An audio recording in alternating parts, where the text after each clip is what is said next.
Hello everybody, welcome back to channel English. बेटा इसमें questions मैं आपको कराने आई हूँ। क्लास 12 की यूनिट है 6, उसमें रिप्रोडक्टिव हेल्थ है।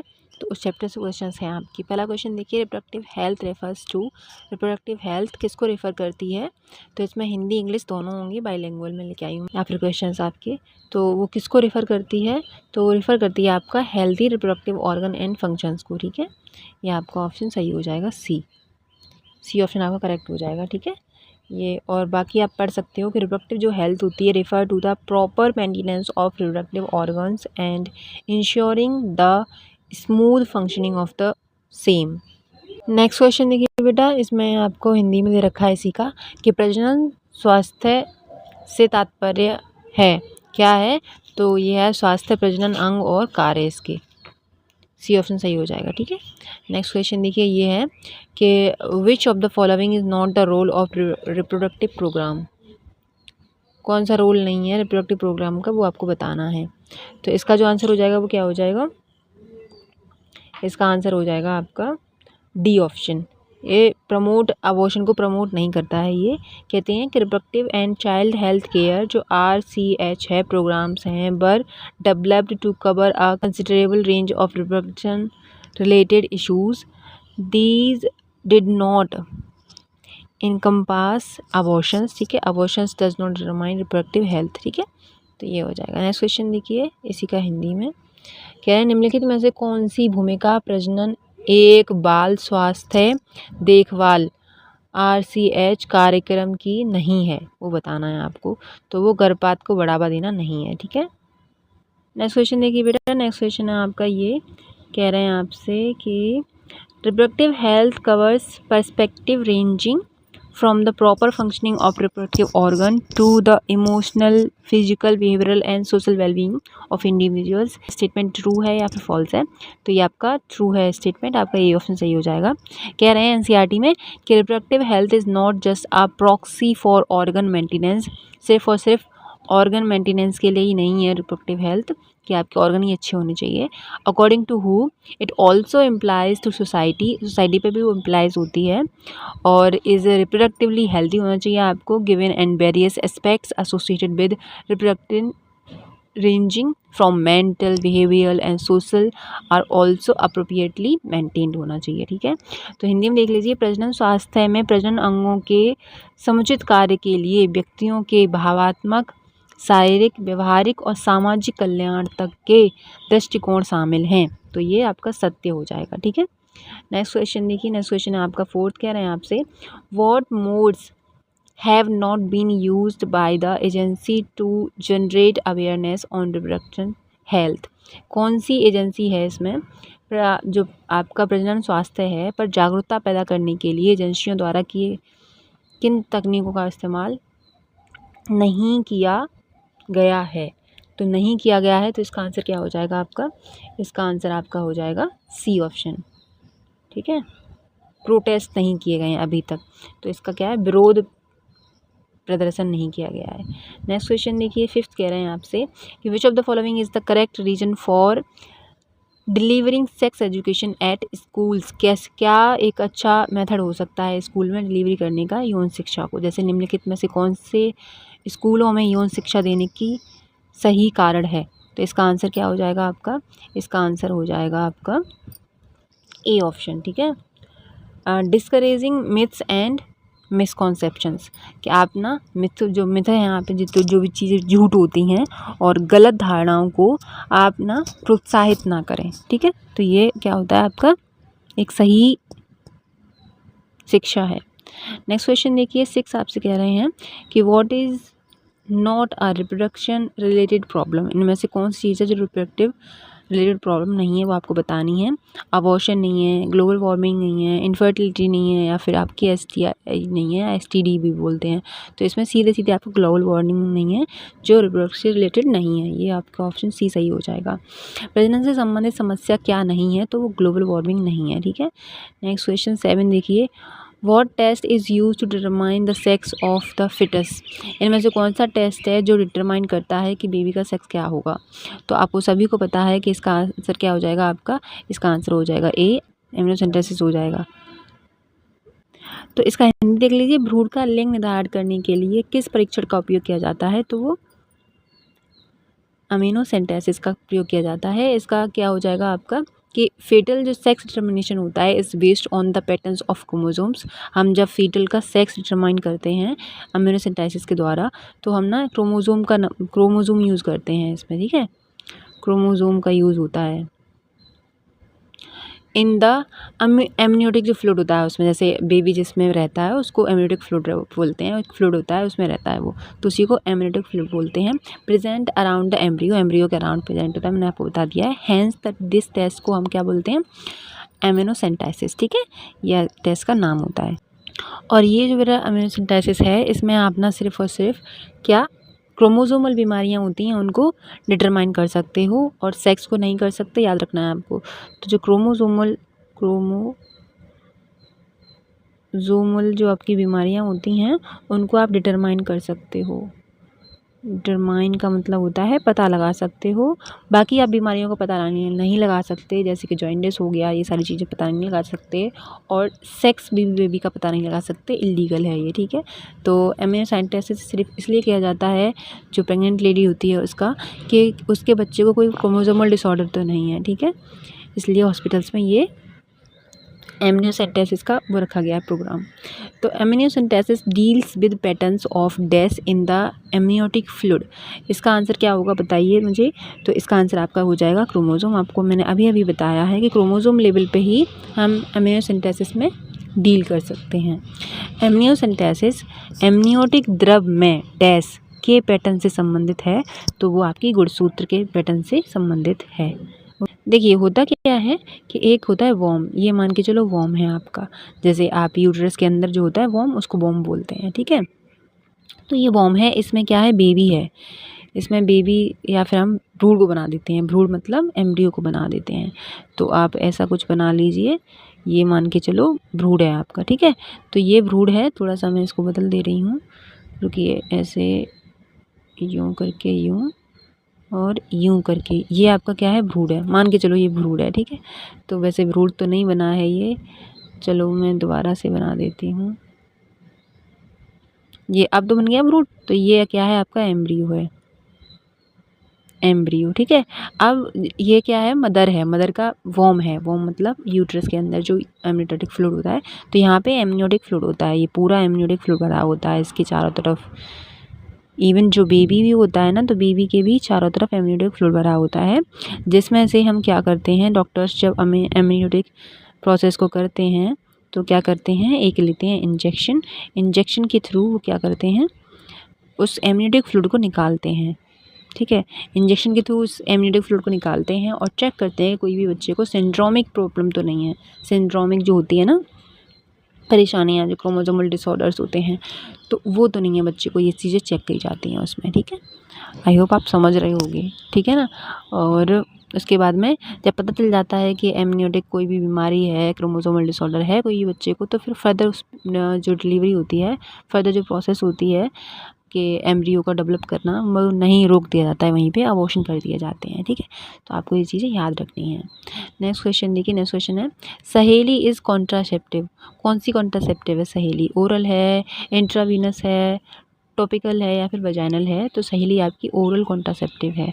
ओरल का मतलब क्या होता है, ओरल का मतलब होता है आपका कि मुंह के द्वारा ली जाती है। और एक सहेली एक ऐसी कॉन्ट्रासेप्टिव है जो नॉन स्टेरॉयड है, ठीक है, नॉन स्टेरॉयड है, नॉन स्टेरॉयडल सहेली एक वो है।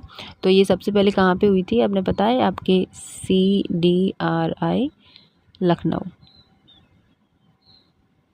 ने इसको बनाया था, central drug research institute Lucknow में इसको बनाया गया था। पहली हमारी सहेली एक ओरल कॉन्ट्रासेप्टिव थी, ठीक है।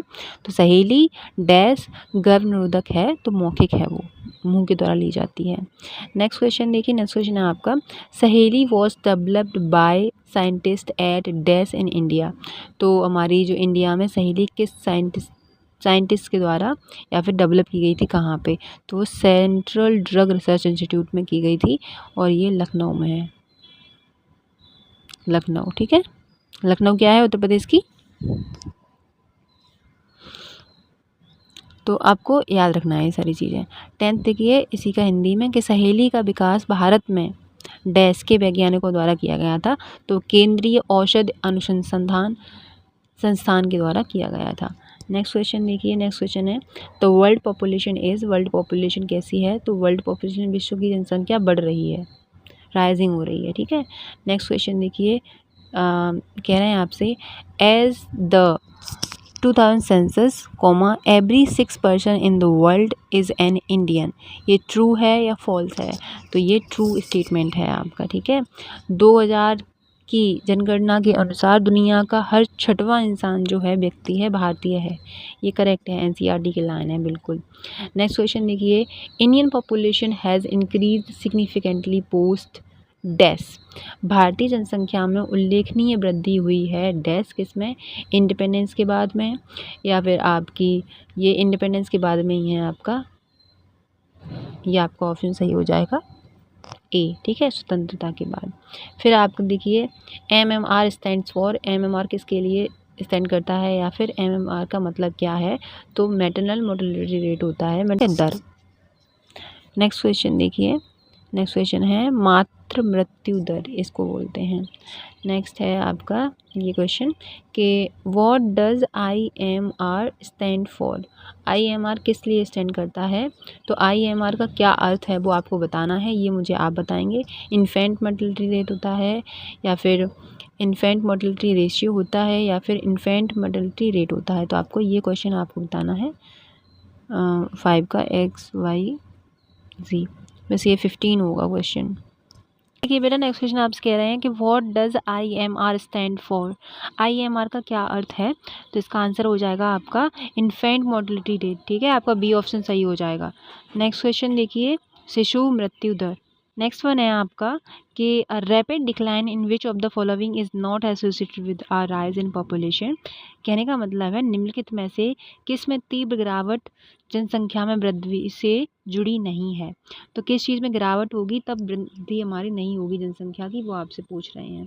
तो इसका आंसर क्या हो जाएगा, इसका आपका आंसर हो जाएगा डी, कह रहे हैं प्रजनन क्षमता अगर ज़्यादा नहीं होगी, प्रजनन क्षमता अगर कम होगी हमारी, तो हमारी जो वृद्धि है जनसंख्या की वो बहुत ही तीव्र घटाव होगा, इसमें बहुत जल्दी डिक्रीज़ होगी, ठीक है।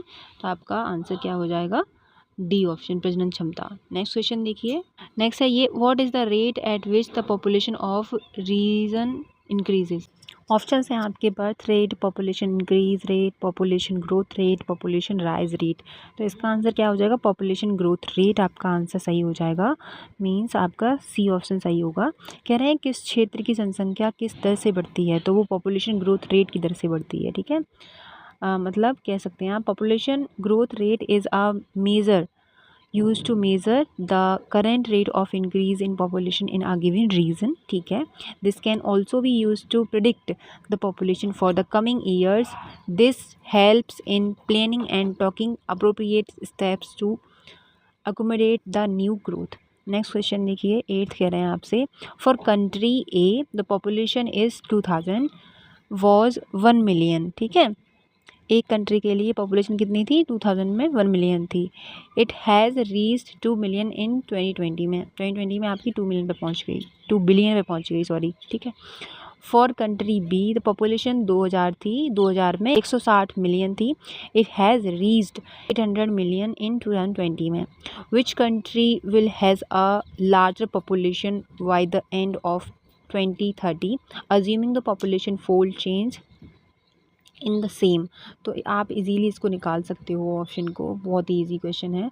तो इसका आंसर क्या हो जाएगा, इसका आंसर हो जाएगा आपका सी ऑप्शन सही हो जाएगा। Both countries A and B same population होगा उनका, ठीक है, इसका आंसर ये हो जाएगा। कैसे निकालोगे आप, आपको बस इंटू कर देना है 30 का आप निकालोगे तो 2 billion into 2x per year कितना होता है, और इंटू आपका 10 ईयर में 4 बिलियन हो जाएगा।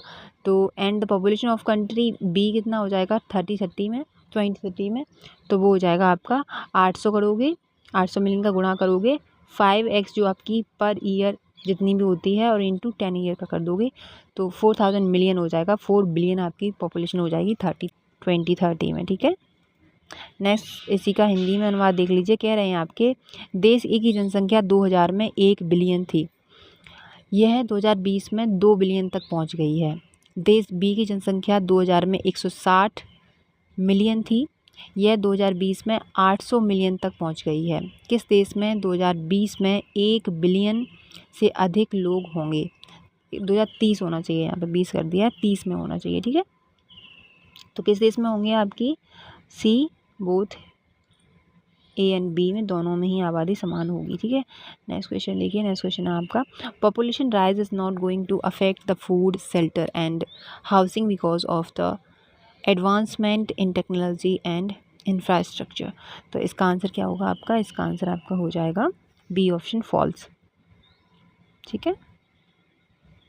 हिंदी में कह रहे हैं, प्रौद्योगिकी और बुनियादी ढांचे में जो आपका प्रगति होती है कि जनसंख्या वृद्धि से भोजन, आश्रय और आवास पर कोई असर नहीं पड़ेगा। ये गलत है स्टेटमेंट। असर पड़ेगा, बिल्कुल असर पड़ेगा, आबादी पे भी, आपके शेल्टर पे भी, भोजन पे भी और आवास पे भी, दोनों चीज़ों पे, ठीक है। नेक्स्ट क्वेश्चन देखिए, नेक्स्ट क्वेश्चन है आपका 10, आपसे कह रहे हैं, what is the most effective step to reduce the population growth rate. तो मोस्ट इफेक्टिव जो स्टेप होगा वो क्या होगा रिड्यूस करने के लिए पॉपुलेशन को?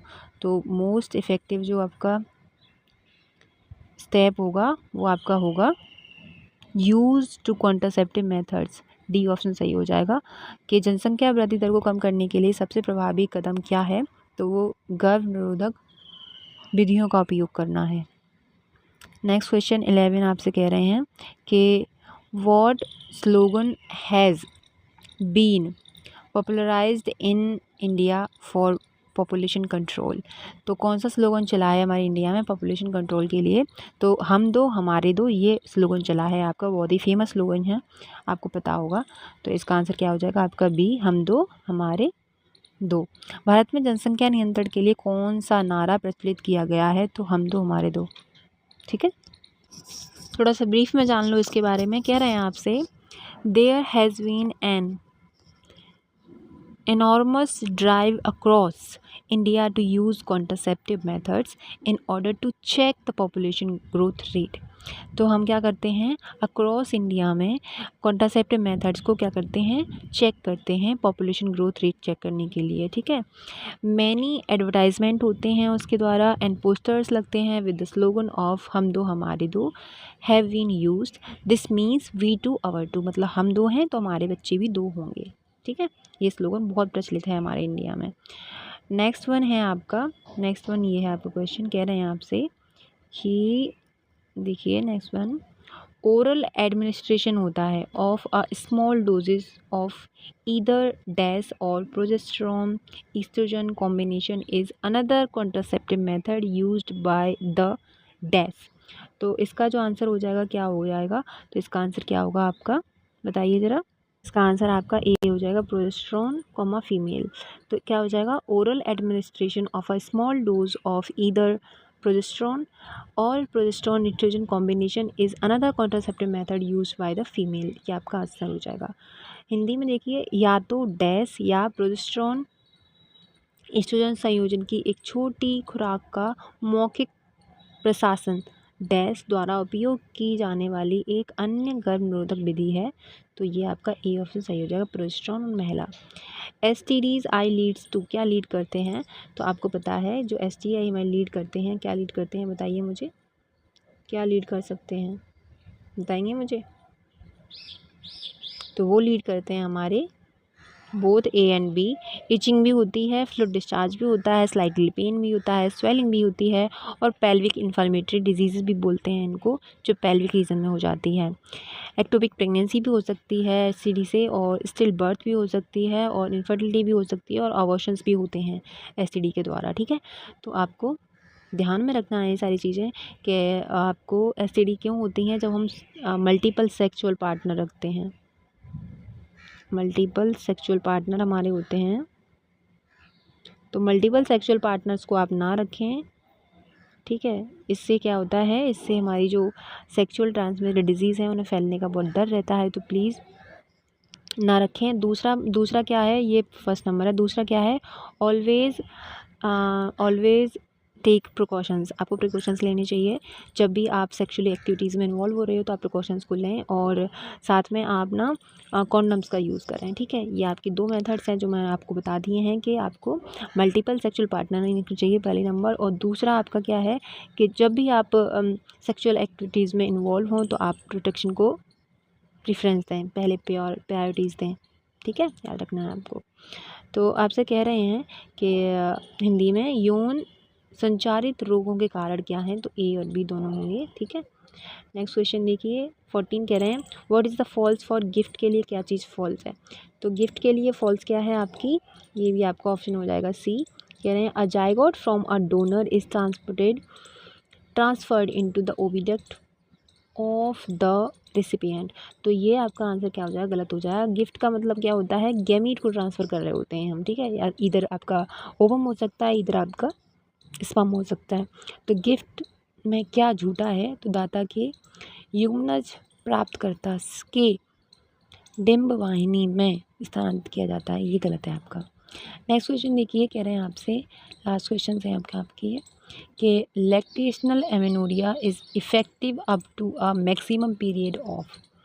तो लैक्टेशनल जो एमेनोरिया होता है वो कब तक इफ़ेक्टिव होता है, वो आपसे पूछ रहे हैं। इसका आंसर क्या हो जाएगा आपका, इसका आंसर हो जाएगा 3 to 6 मंथ्स, ठीक है। आपका ये ऑप्शन सही हो जाएगा, ये ऑप्शन आपका सही है। लैक्टेशनल एमेनोरिया अधिकतम अवधि तक प्रभावी है, तो किस लिए अधिकतम अवधि तक प्रभावी है, वो 3 to 6 मंथ के लिए प्रभावी होता है। लैक्टेशनल एमेनोरिया वो होता है बेटा जैसे प्रेगनेंसी, आफ्टर प्रेगनेंसी पार्चुरेशन जब हो जाता है, तो जब तक बेबी को फीड कराती है मदर मिल्क तब तक उसकी मेंस्ट्रुअल साइकिल नहीं आती है, ठीक है। और ना ही कोई प्रेगनेंसी के चांस होते हैं, आपको पता है जब हमारा ओवा ही नहीं बनेगा तो मेंस्ट्रुअल साइकिल नहीं आएगी, और जब ओवा नहीं बनेगा तो फर्टिलाइजेशन भी नहीं होगा। तो the lactational amenorrhoea absence of menstruation, मैंने आपको बताया कोई भी प्रेगनेंसी या फिर कोई भी एमसी नहीं आती है, उसको मेंस्ट्रुअल साइकिल नहीं आती है, कोई भी मेंस्ट्रुएशन नहीं होते हैं, ठीक है। Method is used on the fact that ovulation and therefore the cycle does not occur during the period of the intense lactation following parturition। तो ये इसमें भी कंडीशन है कि आपका इंटेंस लैक्टेशन होना चाहिए, इंटेंस लैक्टेशन होना चाहिए आपका। इंटेंस लैक्टेशन का मतलब क्या होता है कि आप छोड़ें ना बिल्कुल भी, बच्चे को फीड कराते रहें अच्छे से, ठीक है। तो उससे क्या होता है, उससे होता ये है कि आपका प्रोजेस्टेरोन हार्मोन है वो आपका निकलता रहता है, इसकी वजह से क्या होता है कि हमारे प्रेगनेंसी के चांसेस कम हो जाते हैं, ठीक है। और मेंस्ट्रुएशन भी नहीं आता हमारा। तो इंटेंस लैक्टेशन होना चाहिए, ये आपको ध्यान रखना है। Therefore as long as the mother breast feed the child fully, आपको फुल्ली चाइल्ड को फीड कराना है। The chances of conception are almost nil, तो कॉन्सेप्शन के जो ऑलमोस्ट चांसेस होते हैं वो बिल्कुल नील होते हैं, होते ही नहीं है। However this method has been reported to be effective only up to a maximum period of 6 months के लिए ये हमारा जो मेथड है वो इफ़ेक्टिव होता है। फॉलोइंग पार्चुरेशन को भी उसमें आपको लेना है।